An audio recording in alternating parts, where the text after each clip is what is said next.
Here's our next problem. Gravel is falling onto a conical pile. So again, it's that classic problem.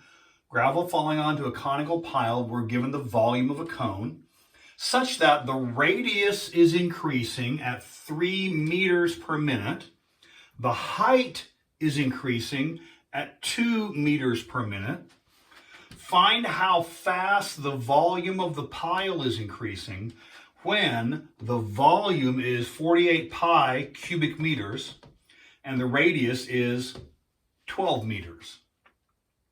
All right, so that's our given problem. First, determine what you're asked to find.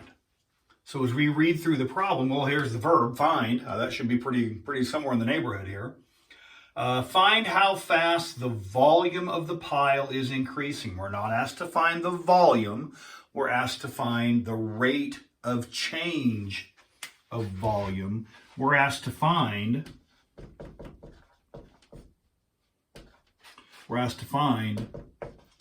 dV dt. And while we're at it, let's go ahead and put the units on here to take care of that. Notice the linear distance is meters. In fact, the volume, cubic meters. So volume is going to be measured in cubic meters. And the time unit in this problem is minutes. And so this is going to be in minutes. All right. So that's what we're asked to find. We're not done until we find it. And now what else are we given? We're given the formula. 1/3 pi r squared h. The radius is increasing at 3 meters per minute. We're not given the radius.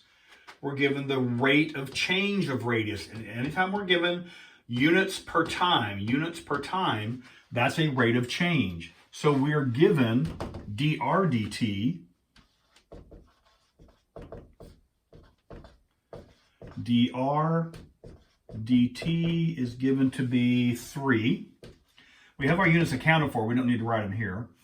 We're also given the height is increasing at, there's the change of height. So we're given dh dt is given to be, what's my number, 2. What else here? Find how fast the volume is increasing when the volume is. This doesn't say rate of change. It simply says volume is. So we're given volume is 48 pi. And the radius, this isn't rate of change, this is simply radius. Radius is 12. Do not substitute the constants too soon. That gives us garbage. So, determine what we're asked to find. Got that? Write down all the givens. Now we're going to do differential count. Do we want dV dt in the problem? Yes, that's what we're looking for. Do we want dr dt in the problem? Yes, there's dr dt. Do we want dh dt in the problem? Yes, there it is. So the differential count is fine. We do not need to eliminate a variable. If we did, there would need to be some relationship statement given here, which allows us to eliminate that variable. In this case, all the variables pass muster. We want all those differentials, and so we need to have them present in our problem. All right, now we're going to differentiate implicitly with respect to time. Notice on the right-hand side, this is a constant multiplier, but this is going to require the product rule. So special bit here, this is product rule. And I'm going to associate the constant with the r squared and the h separately. So the constant multiplier goes with one of the variables or the other variables, but not both. And so I'm going to say this constant multiplier I'm going to associate with r squared. So we're going to differentiate with respect to time. The derivative of volume with respect to time is dV dt. Now, first times derivative of the second plus second times the derivative of the first. Just use the product rule like you know it. First, so I need to have first times derivative of the second plus the second times the derivative of the first. First, copy paste. 1/3 pi r squared times derivative of the second. The derivative of height with respect to time is the derivative of height with respect to time. All right? Plus second, copy, paste. And now I need the derivative of the first with respect to time. Constant multipliers multiply along. I need to multiply by 2. I can write this as 2/3 r to the first.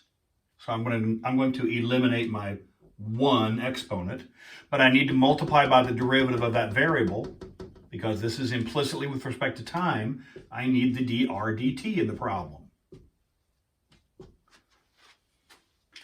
So, derivative of the left-hand side, derivative of the right-hand side, first times derivative of the second, plus second times the derivative of the first. Excuse me. Differentiate, check, did that. Substitute all the givens, and hopefully we'll be out. Let's see, dv dt, that's what we're looking for, is equal to, and that's why, here it is. Remember how all along I've been saying you don't need to simplify your derivative? Here's why. Because all we're going to be doing is plugging numbers in and computing. Well, you can plug numbers into here and compute just as well as you can the simplified version. And so we're going to plug numbers in here and compute. I have 1/3 times pi. R, where's R? R is 12. All right? Squared. dH dt. Where's my dH dt? There's 2. Right? 2 times 2. Plus h. Where's my value for h? There is no value for h. There is no value for h. So what do we do if we have a missing value? If we have a missing value, we need to go back. Remember the rule? If there is a missing value,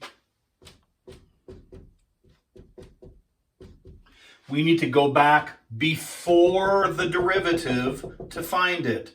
If there is a missing value, go back before the derivative to find it. And so we need the value for h. We need the value for h. Go back before the derivative. Well, there's only one thing before the derivative, and here it is. V is equal to 1/3 pi r squared h. Use the given information. V is 48 pi.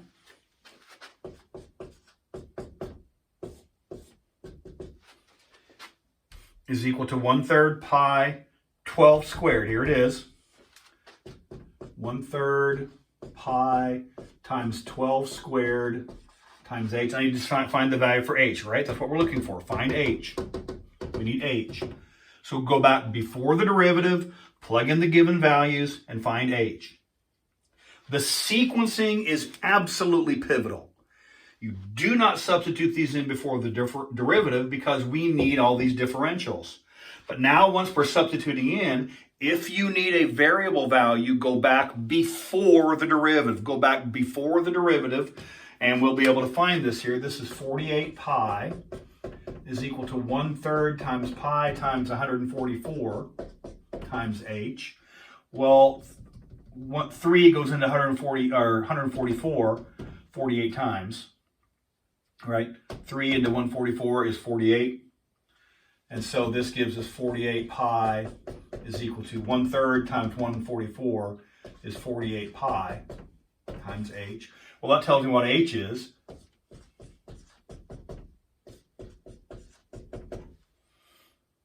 Cancel that. This is 1. So this implies that h is equal to 1.